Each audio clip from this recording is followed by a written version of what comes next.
Hello everyone. मुझे बहुत सारे रिक्वेस्ट आते थे कि मैम एमटीएस की स्ट्रैटेजी बना दीजिए। हालांकि पिछले साल मैंने एमटीएस की कोई स्ट्रैटेजी नहीं बनाई थी, बट इतना ज़्यादा क्राउड है और इतना ज़्यादा कंपटीशन है और इतने ज़्यादा रिक्वेस्ट आ रहे थे कि मैंने सोचा कि आपको एक परफेक्ट स्ट्रैटेजी एमटीएस की बना दूँ। तो हमारा टारगेट है एसएससी एमटीएस 2024 और अगर जैसे जैसे मैं बता रही हूँ अगर आप वैसे वैसे फॉलो करोगे ना तो जितना भी टाइम है आपके पास अगर उसमें भी इसको फॉलो करोगे तो आपके लगभग सिलेक्शन के चांसेस पक्के हो जाएंगे। तो जो बहुत ज्यादा न्यू है एसएससी की फील्ड में उनके लिए बता दूं कि एसएससी एमटीएस क्या होता है। SSC is staff selection commission and MTS is multitasking staff. ये एक 10th बेस्ड एग्जाम होता है। अगर आप 10th पास हो तो आपका कितने भी परसेंट रहे हो, कितने भी मार्क्स हो, उस चीज से कोई फर्क नहीं पड़ता है। ये एग्जाम के लिए आप एलिजिबल हो जाओगे। इसकी जो सैलरी है वो डिफरेंट सिटीज पर डिपेंड करती है, X city, Y city and Z city पर, बट आपको 28 से 30 हजार की नौकरी आपको एक मिल जाएगी। इसकी अगर मैं वर्क प्रोफाइल की बात करूं तो इजी काम है। मैं एक एएसओ हूं तो हमारे साथ भी एमटीएस होते हैं मिनिस्ट्रीज में। तो जो उनका मेन काम होता है वो होता है फाइल ट्रांसफर करना। जो ऑफिसर्स ने बोला कि ये जाके उनको दे के आओ, ये उनको दे के आओ, वो सारी चीजें। ऑफिस में जो प्रिंटिंग होती है, स्कैनिंग होती है, ठीक है ना, ये सारे काम, चाय वाय लाने का काम, इट्स हार्श ट्रुथ बट या ये सारे काम वो करते हैं। पहले एमटीएस कंप्लीटली नॉन टेक्निकल होती थी, बट अब इसमें एक टेक्निकल पोस्ट है जिसको बोलते हैं हवलदार। हवलदार तो आपको पता ही होगा क्या होते हैं। ये एक टेक्निकल पोस्ट है। आगे मैं बताऊंगी इनके लिए अलग से भी कुछ एग्जाम होते हैं। इसके बाद लेटर्स डिस्पैच करना, मतलब जैसे कोई लेटर जाना है तो उसको खाम में भरना, उस पर नाम लिखना, ये सारी चीजें। और बाकी जो भी उनके ऊपर के ऑफिसर्स जैसे होते हैं वो इंस्ट्रक्ट करते हैं तो वैसा वो काम करते हैं। जैसे मैं जैसे अपने एमटीएस को इंस्ट्रक्ट करूंगी वो सारी चीजें वो करेगा। लेकिन मैं आपको बता दूं कि एमटीएस की एक ऐसी जॉब है, अगर आप हायर पोस्ट के लिए पढ़ाई कर रहे हैं तो आपको बहुत ही अच्छा खासा टाइम इसमें मिलने वाला है, क्योंकि बहुत ज्यादा काम नहीं होता है। मैक्सिमम टाइम हमारे साथ तो जो एमटीएस होता है वो बैठा ही रहता है, कभी कभी बीच बीच में काम आता है तो वो कर देता है। तो अगर आप ऐसा सोच रहे हो कि हमारी कंडीशन इतनी अच्छी नहीं है, अभी इस टाइम पर आपको एक जॉब की सख्त जरूरत है क्योंकि आपको अपने फैमिली को सपोर्ट करना है या कोई भी रीजन हो सकता है, लेकिन उसके बाद मैं आगे की तैयारी करूंगा तो उसके लिए बहुत अच्छी पोस्ट है। आप इसको पढ़ने के लिए इसमें एनफ टाइम मिलेगा। कोई बहुत ज्यादा रेस्पॉन्सिबल जॉब नहीं होती है, आपको नॉर्मल काम करने होते हैं, ठीक है। और इसके साथ ही मैं आपको जेन्युइनली एक चीज सजेस्ट करूंगी। आपको हार्श लग सकता है सुनने में, लेकिन कभी भी आप एमटीएस की पोस्ट तक ही मत सोचना। अगर आप सिर्फ 10th पास है फिर तो समझ में आता है कि आपको 10th पास पर एक सरकारी नौकरी अच्छी मिल जाएगी, इसमें आपको गवर्नमेंट फैसिलिटीज एक्सेट्रा सब मिल जाएंगे। लेकिन अगर आपकी एजुकेशनल क्वालिफिकेशन 10th से ज्यादा है तो आप हमेशा ही हायर पोस्ट के लिए लेना। हो सकता है सर्कमस्टांसेस अभी आपको एमटीएस लेने के लिए कह रहे हो, बट इसी काम में आप हमेशा मत रहना। अपने पोटेंशियल को हमेशा एक्सप्लोर करना और हमेशा हायर ग्रेड पे जाने की कोशिश करना। इसके बाद मैं बता दूं कि इनकी जो पोस्टिंग होती है वो रीजनल ऑफिस में भी हो सकती है, ठीक है, मिनिस्ट्रीज में भी होती है, जैसे हमारे साथ हर एक सेक्शन में एमटीएस होते हैं, ठीक है। तो इस तरह की जगहों पर आपकी पोस्टिंग होती है। इसके बाद अगर मैं बात करूं फायदों की, तो जो भी एक सरकारी नौकरी में बेनिफिट मिलता है हम लोगों को वो भी एक एमटीएस को भी मिलता है। हालांकि बेनिफिट्स थोड़े से स्टैंडर्ड कम बोल सकते हैं, जैसे कि हेल्थ बेनिफिट जो हमारा सीजीएचएस का बेनिफिट होता है, गवर्नमेंट क्वार्टर्स मिलता है, एनपीएस होता है, बाकी जॉब सिक्योरिटी होती है जो एक गवर्नमेंट जॉब में होती है, वो सारी ही एमटीएस को मिलती है। इसके बाद अगर हम बात करें कि इनकी वैकेंसीज कितनी आती है, तो नॉर्मली अगर मैं बात करूं तो हर साल 30 लाख प्लस इसके फॉर्म भरे जाते हैं, जबकि वैकेंसी 2000 से 5-6 हजार के बीच में होती है। तो आप समझ सकते हो कि किस लेवल पे इस पे कंपटीशन होता होगा। आपको लग रहा होगा कि ये 10th बेस्ड एग्जाम है तो इजी होता होगा। नो डाउट क्वेश्चंस नॉर्मल होते हैं, इजी ही होते हैं, इजी टू मॉडरेट होते हैं, बट इसमें जो कंपटीशन है ना वो बहुत ज्यादा है। तो उस कंपटीशन में अगर मान लीजिए 100 मार्क्स के एग्जाम्स है और मैक्सिमम लोग 95 ला रहे हैं, तो इसका मतलब आप 95 ला रहे हो फिर भी कोई कमाल नहीं कर रहे हो, बिकॉज दिस इज कंपटीशन। यहाँ पर आपको कोई परसेंटेज के बेसिस पर जॉब नहीं मिलने वाली है। इसीलिए बहुत ही ध्यान से आपको दूसरों से एज लेने के लिए अच्छे से पढ़ाई करनी होगी। इसमें बहुत ज्यादा मैटर करता है आपकी एक्यूरेसी, क्योंकि अगर आप करते हुए भी गलत करके आ जाओगे ना आप बहुत लोगों से पीछे चले जाओगे, क्योंकि क्वेश्चन का लेवल इजी होता है, बस आपको ध्यान देना होता है अपनी एक्यूरेसी के ऊपर में। चलिए अब हम बात करते हैं कि 2024 में इसका क्या सिनेरियो है। तो नोटिफिकेशन, जैसे कि आप लोगों को पता है कि 7 मई को इसका नोटिफिकेशन आने वाला था, बट अनफॉर्चुनेटली इसके नोटिफिकेशन अभी तक नहीं आए हैं। और इसका रीजन नो डाउट इलेक्शंस हैं, क्योंकि बहुत सारे गवर्नमेंट ऑफिशियल्स इलेक्शन ड्यूटीज पर हैं और बाकी बहुत सारे काम होते हैं ना इलेक्शन के टाइम पर। इनफैक्ट मेरी भी इलेक्शन ड्यूटी है इस साल, तो इसीलिए ये डिले हो रहा है। तो मैं आपको अंदाजा से बता सकती हूँ कि 25 मई के बाद ही इसका जो है नोटिफिकेशन आपको देखने के लिए मिलेगा। उससे पहले तो मतलब मोस्टली नहीं ही मिलेगा, ठीक है। तो जैसे ही इसके नोटिफिकेशन आ जाएंगे आप फॉर्म फिलअप करना शुरू कर दोगे। आपको 1 महीने 1.5 महीने का शायद टाइम मिलेगा। 1 महीने तक तक का तो टाइम मिलेगा ही फॉर्म फिलअप करने के लिए। उसके बाद बहुत ज्यादा टाइम आपको एग्जाम के लिए नहीं मिलेगा, इसलिए अभी से ही शुरू करो। वेट मत करो कि नोटिफिकेशन आएगा। This is my strict advice कि वेट बिल्कुल भी मत करो, क्योंकि इतना कॉम्पिटिशन है, मैंने आपको बता दिया कि अभी आपको तैयारी करोगे तो जाके आप दूसरों से आगे रह पाओगे। तो इसके एग्जाम जैसा कि पहले नोटिफाइड थे कि जुलाई अगस्त में होने वाले हैं, मुझे लगता है कि इस टाइम पे हो जाएंगे, या फिर थोड़ा 15-20 दिन का और या फिर 1 महीने का आपको फर्क देखने के लिए मिल सकता है। एज इसमें है 18 से 27 साल के। अगर यूआर में हो तो आप दे सकते हो इस एग्जाम को, आप एलिजिबल हो। ओबीसी में आपको 3 साल का एक्सटेंशन मिलता है और आपको SC/ST में 5 साल का एक्सटेंशन मिलता है। इसके बाद अगर हम बात करें कि हवलदार की पोस्ट, तो ये हमेशा से एमटीएस में नहीं थी, कुछ सालों से ये ऐड हुई और एक टेक्निकल पोस्ट है। इसमें अलग क्या होता है कि इसमें आपको एग्जाम के साथ साथ फिजिकल स्टैंडर्ड टेस्ट और फिजिकल एलिजिबिलिटी टेस्ट भी देना पड़ता है, जो कि मैं आपको आगे बताऊंगी। चलिए अब हम समझ लेते हैं कि एग्जाम का पैटर्न क्या है। इस एग्जाम की सबसे खास और सबसे टफ, सबसे खतरनाक जो बात है वो ये है कि ये 1 एंड ओनली एग्जाम इसमें होता है, जो कि एक MCQ एग्जाम होता है ना कि अगर एग्जाम में अलग अलग लेवल्स होते तो वो थोड़ा इजी हो जाता है कि हम पहले लेवल पे अगर अच्छा नहीं कर पाए तो हम दूसरे लेवल पे कर लेंगे। लेकिन जिसमें सिर्फ एक एग्जाम होता है ना, समझ लो कि भाई वो तो गेम है, मतलब पूरा, ठीक है ना। तो इसीलिए बहुत ज्यादा इसमें प्रैक्टिस, बहुत ज्यादा मॉक टेस्ट और बहुत ज्यादा सतर्क रहने की जरूरत है, क्योंकि आपको दूसरा चांस नहीं मिलने वाला। दूसरा चांस आपको अगले साल मिलेगा, ठीक है। तो इसमें देखिए 2 सेशंस होते हैं। 2 सेशंस में क्या होता है, फर्स्ट सेशन जो होता है उसमें आपका मैथ्स और रीजनिंग पूछा जाता है। और बहुत ही अच्छी बात है कि जिनकी मैथ्स और रीजनिंग वीक है या जिनका कैलकुलेशन वीक है, उनके लिए बहुत खुशखबरी की बात है कि ये पेपर सिर्फ और सिर्फ क्वालिफाइंग होता है। तो इसमें 20-20 क्वेश्चंस आते हैं।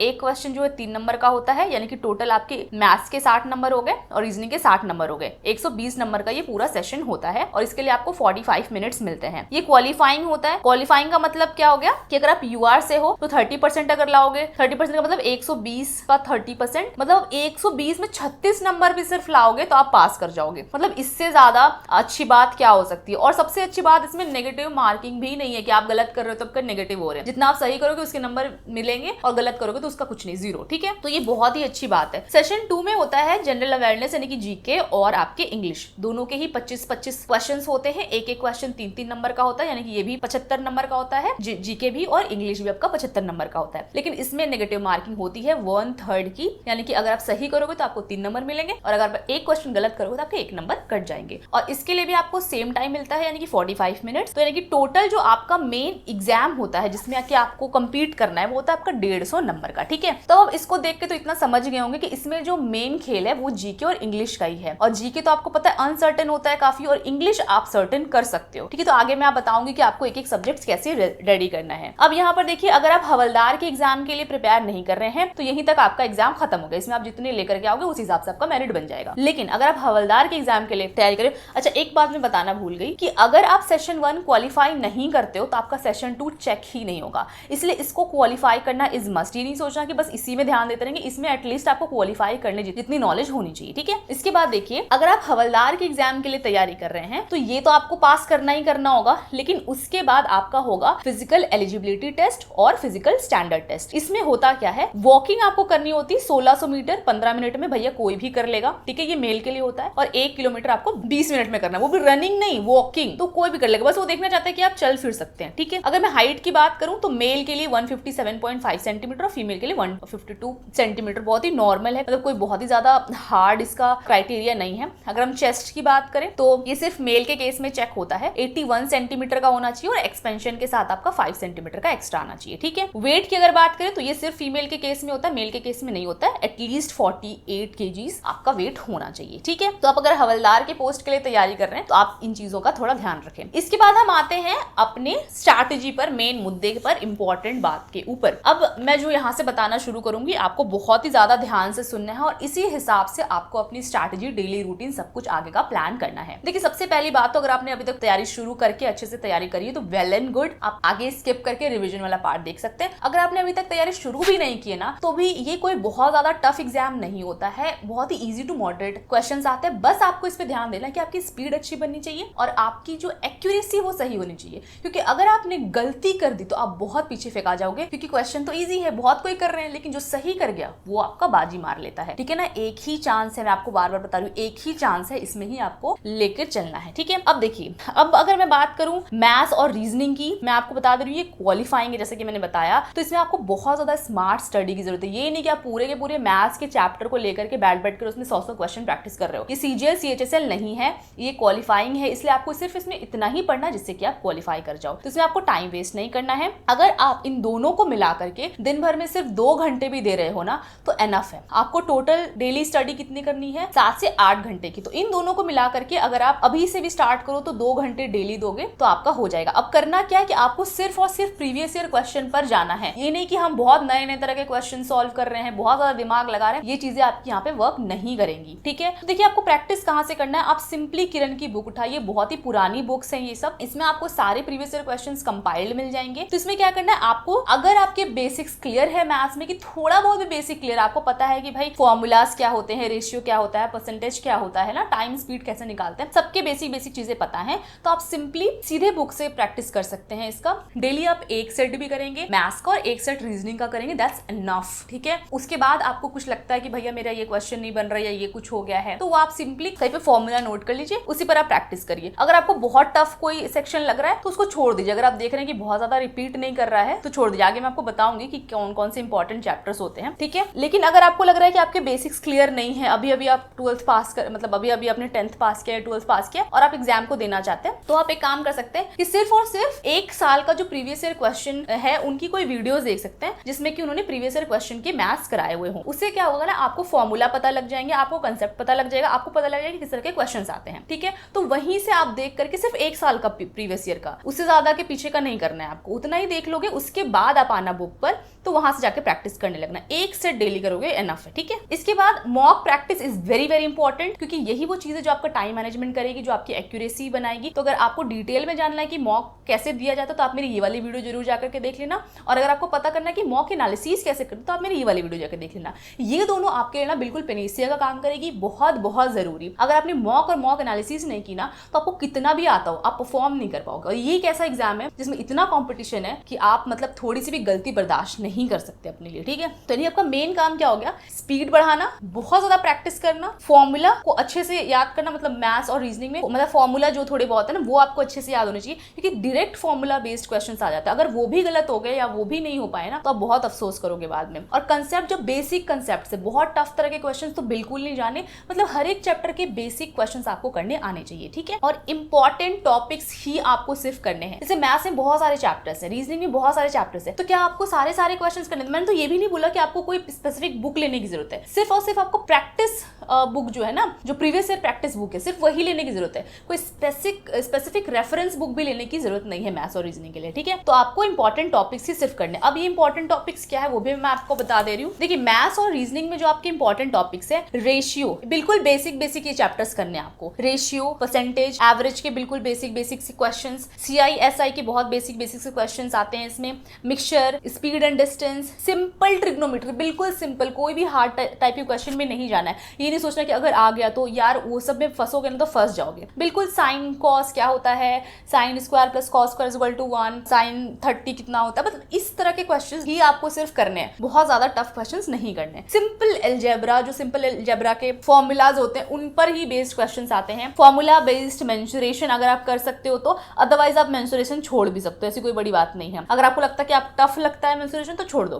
LCM एंड HCF बहुत ही बेसिक क्वेश्चंस इसके कर लेना। ठीक है, सिंपल नंबर सिस्टम, जैसे कि नंबर सिस्टम के क्वेश्चंस आ जाते हैं ना इस तरह के, तो वो आपको कर लेना है। सिंपल पाई चार्ट के क्वेश्चंस, बहुत ज्यादा इसमें नहीं आता कि बड़े बड़े नंबर्स, ऐसा नहीं आता, सिंपल नंबर्स आते हैं, सिंपल सी चीजें आती है परसेंटेज को लेके जो आपको समझ में आ जाएंगे। ठीक है, तो ये सारे चैप्टर्स इंपॉर्टेंट है जिसमें आपको बेसिक क्वेश्चंस कर लेने हैं। उसके बाद रीजनिंग में अगर बात करूं तो सीरीज के क्वेश्चंस आपको ज्यादा प्रैक्टिस कर लेने हैं, पेपर फोल्डिंग के क्वेश्चन कर लेने हैं, मिसिंग नंबर्स, मिरर इमेज और एनालॉगी। इतना ही आप कर लोगे ना तो आप देखोगे कि आपके अच्छे नंबर आने लगे हैं। ठीक है, तो इतना तो आपका, मैंने जो बोला कि एक दिन में 1 सेट मैथ्स का और 1 सेट रीजनिंग का प्रैक्टिस करना है, उसमें ये सारी चीजें आपके कवर हो जाएंगे। ठीक है, तो इतना ही आपको मैथ्स और रीजनिंग में करना है, इससे ज्यादा टाइम आपको वेस्ट नहीं करना है। दिन भर में 2 घंटे से अगर ज्यादा आप इनमें दे रहे हो तो सोचो आप बहुत पीछे रह जाओगे, क्योंकि सिर्फ और सिर्फ 30% मार्क्स इसमें आपको लेकर के आने हैं। ठीक है, अब हम चलते हैं GS की स्ट्रैटेजी पर, जो कि बहुत बड़ा वेटेज रखता है, मतलब 50% का वेटेज तो आपका जीके का है और 50% का वेटेज आपका इंग्लिश का है। तो इसमें आपको 2.5 से 3 घंटे पर डे देने हैं, और ये मैं तब बात कर रही हूँ जब आप बीच में लीव नहीं ले रहे हो, मतलब छोड़ मत देना, क्योंकि अब इतना टाइम नहीं है कि आप बीच में छोड़ करके पढ़ सकते हो। आपको रेगुलरली कंसिस्टेंटली पढ़ना है। अगर आपको लग रहा है कि कंसिस्टेंसी मेंटेन नहीं हो पा रही तो आप मेरी ये वाली वीडियो जाकर देख सकते हो। ठीक है, तो चलो GS की स्ट्रैटेजी में मैं आपको बता दूं, प्लेज एन इंपॉर्टेंट रोल। आपको पता है डायमंड, ये सबसे इसमें जो खतरनाक बात GS की होती है वो होती है कि काफी डायनेमिक होता है, अनसर्टेन सर्टेन होता है। इसका मतलब ये नहीं कि आप ऐसा सोचो कि भाई मैंने इतनी सारी चीजें पढ़ ली अब इसमें से ही क्वेश्चन आएगा। अब जीएस में कभी भी इतना सर्टेन नहीं हो सकते हो, ठीक है। तो इसलिए इसको लेकर के बहुत ज्यादा माथापच्ची नहीं करनी। हालांकि इसमें आपको बहुत टाइम देना है, बहुत अच्छे से करना है, लेकिन कभी भी आप सर्टेन नहीं हो सकते हो, ठीक है। इसी बात मैं आपको बता दूं, इसमें ना मैंने जितने भी क्वेश्चन देखा, रिसर्च किया, तो मुझे पता लगा इसमें डायरेक्ट बेसिक क्वेश्चंस बहुत ज्यादा आते हैं। मतलब इसमें आपको क्यों टाइप के क्वेश्चन नहीं पूछेंगे या फिर बहुत डीप क्वेश्चन नहीं पूछेंगे। मतलब अगर गंगा है तो गंगा से ही क्वेश्चन पूछेंगे और उसकी जो फेमस नदियां हैं, सहायक नदियां, वहां से क्वेश्चन पूछेंगे। ये नहीं कि ऐसी कोई नदी का नाम ले ले जो आपको पता ही ना हो, कभी सुना ही ना हो। इसमें मैंने जितने क्वेश्चन देखे ना कहीं आपको सुना हुआ होगा, जाना हुआ होगा। यानी कि आप अगर बेसिक्स ही सारे सब्जेक्ट के करके चले जाओ ना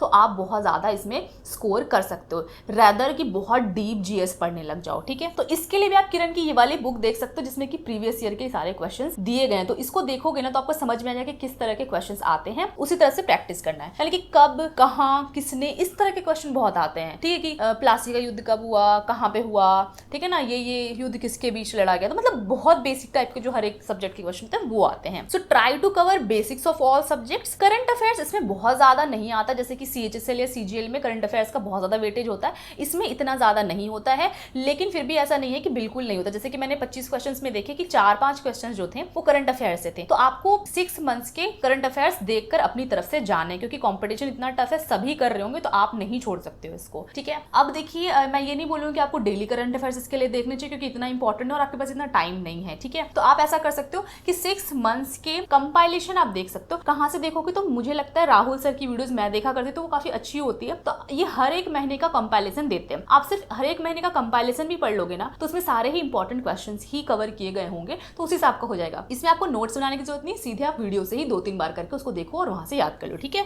नेक्स्ट जीएस के बारे में अगर बात करें तो जो इंपॉर्टेंट इसके सब्जेक्ट्स जिसके physics, chemistry, bio, history and polity, ये द मोस्ट इंपॉर्टेंट सब्जेक्ट्स है। तो इन पर आपको पहले स्पेशली ध्यान देना है। तो इसमें क्या करना है, जैसे कि मैं हमेशा बताती हूँ कि जीएस के लिए ना आपको अलग अलग सारे ही सब्जेक्ट्स में टॉपिक पढ़ने से अच्छा है कि आप सीधे ही निचोड़ वाली वीडियोस देख लो। जैसे कि मान लो केमिस्ट्री का पूरा निचोड़ हो गया, पॉलिटी का पूरा निचोड़ हो गया, तो इसमें आपके प्रीवियस ईयर क्वेश्चन प्लस सिर्फ और सिर्फ इंपॉर्टेंट टॉपिक्स बताए जाते हैं। इसमें कुछ ऐसा नहीं बताया जाता जो कि बहुत ही ज्यादा डीप हो या इररिलेवेंट हो, ठीक है ना। तो इससे आपका फायदा हो जाता है कि आपका टाइम इधर उधर नहीं जाता है। तो एक बार आप इस तरह की वीडियोस देख लोगे, थोड़ा बहुत नोट्स बना लेना, या फिर अगर आपको लग रहा है कि वीडियो से ही आप बार बार देख करके याद कर लोगे, हालांकि वीडियो से बार बार याद नहीं होता, तो आई वुड सजेस्ट कि आपको नोट्स ही बना लेने चाहिए। रैदर कि आप इसके लिए ना रूसेंट की बुक्स पढ़ो। मुझे लगता है कि वो बहुत ज्यादा वास्ट हो जाता है और इतनी डीप क्वेश्चंस नहीं आते हैं। तो इसमें सिर्फ और सिर्फ आप वीडियोस देख लोगे, वहां से ही आप बेसिक के नोट्स बना लोगे तो आप बहुत अच्छा कर लोगे, ठीक है।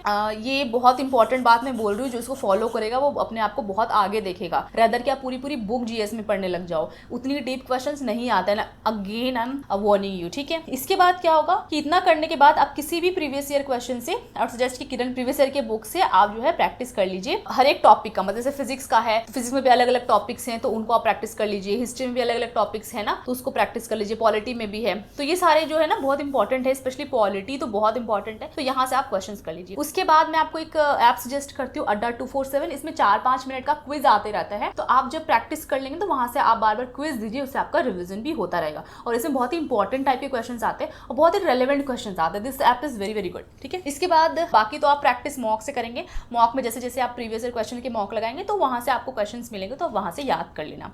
मतलब नोट्स मत बनाना वहां से, लेकिन जैसे कि कोई क्वेश्चन आया, आपको लगा कि हाँ बेसिक है, आ सकता है, लेकिन मुझे नहीं पता, तो आप वहां से याद कर लेना, ठीक है। उसके बाद अगर आपको लगता है कि कुछ ऐसे बहुत इंपॉर्टेंट है या मतलब मुझे नोट डाउन करने की जरूरत, तो वो लिख देना, क्योंकि जीएस में नोट बनाना ना आपके काम आएगा, क्योंकि जीएस 50% रोल प्ले करता है। तो इस पर अगर आप मेहनत करते हो तो ये आपका वर्द है, ठीक है। इसके बाद अगर मैं बात करूं कि स्टैटिक जीके आपको कैसे करना है, तो ये भी बहुत बड़ा रोल प्ले करता है एमटीएस में, क्योंकि स्टैटिक जीके से बहुत सारे क्वेश्चंस आते हैं। तो अगर आप लूसेंट से पढ़ रहे हो तो अच्छी बात है, आप देख लो कि इंपॉर्टेंट टॉपिक्स कौन कौन से। अगर आपको जीएस में इंपॉर्टेंट टॉपिक्स देखने, मेरी ये वाली वीडियो देख सकते हो, इसमें बहुत सारे स्टैटिक जीके के इंपॉर्टेंट टॉपिक्स बताए हुए हैं। इसके अलावा मैं आपको सजेस्ट करूंगी जिनको याद नहीं होता है उनके लिए क्रेजी जीके ट्रिक एक बहुत ही अच्छा यूट्यूब चैनल है, मैं इसको फॉलो किया करती थी क्योंकि मुझे ना स्टैटिक जीके याद नहीं होता था। तो इन्होंने बहुत ही अच्छी ट्रिक के माध्यम से आपको जीके पढ़ाई हुई है, तो यहाँ से आप याद कर सकते हो। और इन्होंने इंपॉर्टेंट ही कराई हुई है, मतलब आलतू फालतू नहीं कराई हुई है, तो यहाँ से आप कर सकते हो। अगेन आप स्टैटिक जीके को भी अड्डा 247 ये जो क्विज है वहां से कर सकते हो। ये क्विज में बहुत ही रेलेवेंट क्वेश्चंस आते हैं। लास्ट में मैं बोलूंगी कि अगर ये सारी चीजें हो जाए तो जाकर के आप ज्योग्राफी और इकोनॉमी का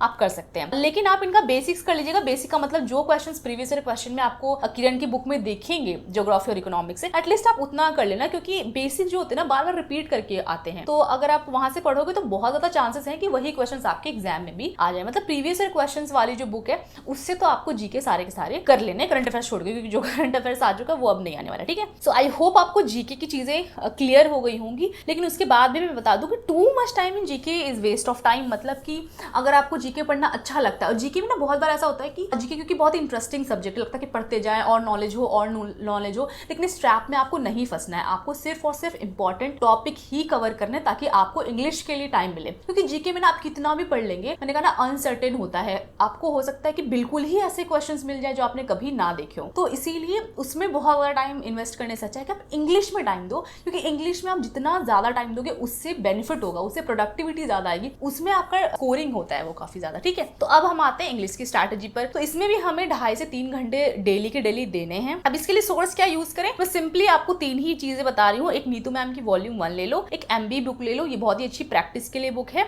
और प्रीवियस ईयर क्वेश्चन ले लो किरण की, ये भी आपको प्रैक्टिस, मतलब MTS की किरण पर प्रीवियस ईयर क्वेश्चन लेना इंग्लिश की, ये भी आपको बहुत काम आएगी, क्योंकि इससे आप रिसेंट प्रीवियस ईयर क्वेश्चन की चीजें प्रैक्टिस कर सकते हो। अब देखो इसमें करना कैसे, आपको एक चैप्टर जो है वो नीतू मैम से अच्छे से प्रैक्टिस करना है, इससे आपका ग्रामर हो जाएगा। ठीक है, तो उसमें कम से कम आई थिंक 12-13 कुछ चैप्टर से, मतलब मुझे एग्जैक्टली याद नहीं है, आपका कम से कम 1 महीने में पूरा का पूरा ये कंप्लीट हो जाएगा। मैं आपको बताऊंगी रिवाइज कैसे करना आगे की स्ट्रैटेजीज में। इसके बाद आपको डेली के daily 1 page vocabulary, 1 page idiom, 1 page synonym, antonym और स्पेलिंग अगर आपको थोड़ा बहुत देखना हो तो वो कर लीजिए। इसमें आपको 1 से 1.5 घंटे लगेंगे। ठीक है, अब मैं नहीं कह रही कि 1 से 1.5 घंटे में आपको बहुत अच्छे से याद हो जाएगा। अब अभी आप शुरू करोगे तो बहुत ज्यादा मुश्किल है, लेकिन अगर आपने शुरू से पढ़ा हो तो आप इतना रिवाइज कर सकते हो, या फिर अभी आप इसको शुरू करोगे, मतलब अगर पहले से अच्छे से नहीं किया हुआ तो अभी कर सकते हो। ठीक है, इसके बाद 2 क्लोज टेस्ट डेली कर लो, लगभग आप 3 PQRS डेली कर लो, 1 कॉम्प्रिहेंशन डेली कर लो, इसमें आपको 30 मिनट्स लगेंगे। अगर आपको नहीं पता किस तरह से सॉल्व किया जाता है तो आप मेरी ये सारी वीडियोस देख सकते हो, बहुत ही अच्छी ट्रिक्स मैंने बताई हुई है इसमें, मतलब इसके बाहर आपको ट्रिक्स और अच्छी नहीं मिल सकती, तो यहाँ जाकर आप देख लेना कैसे बनता है। ठीक है,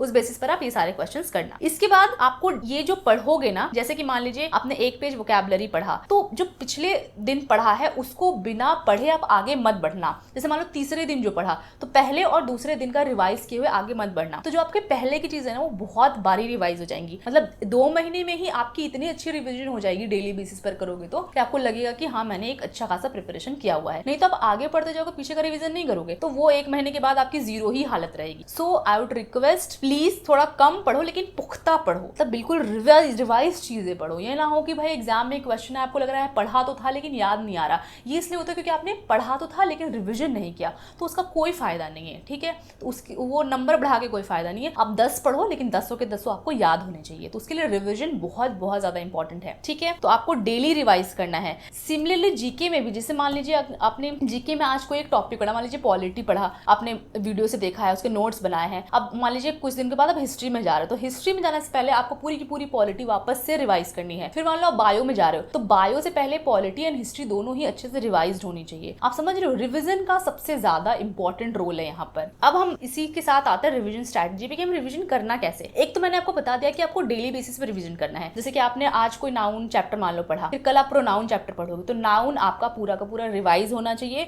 रूल विद क्वेश्चंस, क्योंकि अगर आप रूल पढ़ लोगे और क्वेश्चन में लगाना नहीं आएगा तो कोई फायदा नहीं है। ठीक है, आई होप यू अंडरस्टैंड। उसके बाद देखिए डेली बेसिस पे तो हो गया, अब आपको जो वीकली बेसिस पे आपको रिविजन ही करना है, मतलब सैटरडे संडे आपको सिर्फ और सिर्फ रिविजन में ही देने हैं। आपने 5 दिन में जो पढ़ा उनको इन दोनों में आपको देखना है कि कैसे करना है। ठीक है, बाकी आपको मॉक भी देना है। जैसे कि मैथ्स में आपको क्या रिवाइज करना है, फॉर्मूला रिवाइज करना है, नोट्स अगर आपने कुछ बनाया, जैसे कि आपने बिल्कुल नया नया कोई वीडियो से देखा, आपको बेसिक फॉर्मूला भी नहीं पता था, उनके आपने नोट्स बना लिए, तो उसको आपको रिवाइज कर लेना है। रीजनिंग में अगर आपको लगा कि भाई बेसिक में भी आप कहीं पे फंस रहे हो या फिर किसी टीचर ने बहुत अच्छा ट्रिक बताया हुआ हो, तो उसको आप नोट्स अगर आपने लिखा हो तो उसको आप रिवाइज कर लो। तो ये मैं दोनों ही दिन का मिला करके आपको टाइमिंग बता रही हूँ, मतलब दोनों दिन मिला करके इसमें आपको 1 घंटे देने, इसमें आपको 1 घंटे देने हैं। जीएस में होल वीक यानी कि 5 दिन के अंदर आपने जितना भी पढ़ा है आपको वीकली रिवाइज करना है, मतलब सैटरडे संडे मिला करके आपको 5 घंटे एटलीस्ट उसको रिविजन में देने हैं। सिमिलरली इंग्लिश के लिए भी आपको इतना टाइम देना है। उसके बाद सैटरडे संडे दोनों ही दिन, या फिर अगर बिल्कुल टाइम नहीं है तो किसी एक दिन आपको एक मॉक देना है। आई वुड सजेस्ट कि प्रीवियस ईयर मॉक दो। अब नया मॉक दोगे तो आप थोड़ा सा कॉन्फिडेंस भी डाउन होगा और बहुत सारे इररिलेवेंट मॉक भी होता है, लगता है कि यार पता नहीं कितना हार्ड आ गया। जबकि आप प्रीवियस ईयर क्वेश्चन दोगे तो सिमिलरली उसी तरह के क्वेश्चंस आपको रिपीटली देखने के लिए मिलेंगे और आपका कॉन्फिडेंस भी बहुत अच्छा होगा और आपके परसेंटाइल अच्छे आएंगे, आपके मार्क्स अच्छे आएंगे। तो ठीक है, और मॉक एनालिसिस के बिना मतलब कुछ भी नहीं है, तो मॉक एनालिसिस ही ज्यादा इंपॉर्टेंट इंपॉर्टेंट है, तो आप इसको करो। तो ये सब मिला करके आपको 3 घंटे लग जाएंगे। सो आपको ये सारी चीजें आपको वीकेंड्स पे करनी है। अब हम बात कर लेते हैं कि स्मार्ट वर्क की, क्योंकि इतना कम टाइम बचा है, मतलब बहुत ज्यादा टाइम भी नहीं है। अगर 2.5-3 महीने भी हैं तो बहुत ज्यादा टाइम नहीं होता है। जैसे मैंने बताया है वैसे ही आपको तैयारी करनी है, लेकिन उसके साथ साथ कुछ स्मार्ट वर्क भी आपको करना है। For example, work on a weak point. ठीक है, अब ये कैसे पता लगेगा? मान लीजिए आपने मॉक दिया, मॉक एनालिसिस किया, अब आपको पता है कि मेरे बार बार परसेंटेज के क्वेश्चंस गलत हो रहे हैं, जबकि परसेंटेज एक इंपॉर्टेंट टॉपिक है। तो आप क्या करो कि परसेंटेज का थोड़ा बहुत बेसिक और ध्यान से देख लो, ताकि क्योंकि परसेंटेज तो आना ही आना है, तो उसमें आप थोड़ा सा अपना काम करो। या फिर इंग्लिश आप देख रहे हो कि बार बार मेरे नाउन चैप्टर के क्वेश्चन गलत हो रहे हैं, तो वापस से नाउन पे ध्यान दो, ठीक है ना, उसको बार बार रिवाइज करो। इस तरह से आपको करना होता है। मतलब रिवीजन जो है वो आपको मॉक एनालिसिस के बेसिस पे ज्यादा करनी होती है। एक तो आपको वीकली है, डेली है, वो तो है ही, लेकिन आपको थोड़ा सा टाइम निकाल करके ये भी देखना है कि मेरे मॉक में कहाँ पे गलत हो रहे हैं, मेरे मॉक एनालिसिस में जो चीजें वीक पड़ रही है उस पर मुझे अलग से ध्यान देना चाहिए। ठीक है, अब देखो, focus on revision in GS and maths, GS and English होगा, I am sorry, GS and English, क्योंकि ये जो है ये अल्टीमेटली ये 50-50% आपका बनाता है। तो इसमें रिविजन करना बहुत जरूरी है। जैसे कि मैंने बताया कि जितना आप पढ़ोगे वो पुख्ता होना चाहिए। अगर वही क्वेश्चन एग्जाम में आ गए तो ऐसा नहीं लगना चाहिए कि पढ़ा तो था लेकिन याद नहीं आ रहा। अदरवाइज अगर ऐसा हो गया ना तो आपका सारा पढ़ा लिखा सब बेकार हो जाएगा। ठीक है, don't spend to much time with maths and reasoning. Maths reasoning मैंने जितना आपको बताया सिर्फ उतना ही करना है। बहुत अच्छे क्वेश्चन, टफ क्वेश्चन लेकर के नहीं बैठ जाने हैं। एग्जाम में आ भी जाएगा तो छोड़ देना, मतलब क्वालिफाइंग है वैसे भी। तो डोंट फ्लो विथ जीएस, जैसे कि मैंने आपको बताया जीएस में ना पढ़ते पढ़ते मजा आने लग जाता है। तो इस ट्रैप में मत फंसना। जितना पढ़ना है इंपॉर्टेंट टॉपिक के हिसाब से उतना ही आपको पढ़ना। जैसे कि मैंने बताया कि सिर्फ और सिर्फ बेसिक क्वेश्चन से ज्यादा पूछे जाते हैं, तो बेसिक्स पर ही ध्यान देना, बहुत ज्यादा डीप मत चले जाना। ठीक है, उसके बाद mock practice for time management जरूर करके जाना। ये नहीं कि भाई एमटीएस तो है हम तो कर ही लेंगे, टाइम का क्या है, ऐसा मत सोचना। जैसे कि मैंने बताया कि आपको वीकेंड्स पर मॉक टेस्ट लगाना है और एनालिसिस करनी है तो करनी ही है, अदरवाइज आप वहां जाकर के पैनिक हो जाओगे। ठीक है, इसके बाद हम बात करें तो try to practice previous question mock rather than new mock. ये भी मैंने बता दिया कि प्रीवियस क्वेश्चन करके मॉक दोगे तो आपका कॉन्फिडेंस बढ़ेगा, और कॉन्फिडेंस ही जो है ना, confidence building is must, confidence ही आपका एग्जाम क्रैक करवाता है। मतलब मैं अपना लाइव एग्जाम्पल बताऊं तो जब तक मैं कॉन्फिडेंट नहीं थी ना कि भैया मुझसे तो होगा ही होगा इस बार, मतलब मेरे को सब आता है, तब तक जो है मुझे आते हुए भी मैं नहीं कर पा रही थी। तो कॉन्फिडेंस बिल्डिंग पे बहुत ज्यादा ध्यान दो। सो आई होप, मेरा मुंह सूख गया है बोलते बोलते, आई होप आप लोगों को एक अच्छी स्ट्रैटेजी मिली होगी, एक क्लियर रोड मैप मिला होगा कि आपको कैसे आगे तैयारी करनी। So thank you for watching this video. Like अगर आपको लगा कि आपके लिए ये जो वीडियो है वो इफेक्टिव रही, आपके लिए काम की रही, शेयर करें अगर कोई भी आपके भाई दोस्त कजन कुछ भी एमटीएस की तैयारी करने वाले हैं, और सब्सक्राइब करें इसी तरह की आगे और भी स्ट्रैटेजी पाने के लिए, और कमेंट जरूर करें आई विल क्रैक MTS 2024। इससे आपका कॉन्फिडेंस बूस्ट होगा और मुझे पता लगेगा कि आपने लास्ट तक मेरी वीडियो देखी है और मेरी मेहनत जो है वो साकार हुई है। तो मिलते हैं ऐसी ही इन्फॉर्मेटिव वीडियोस के साथ आगे भी, तब तक के लिए जय हिंद।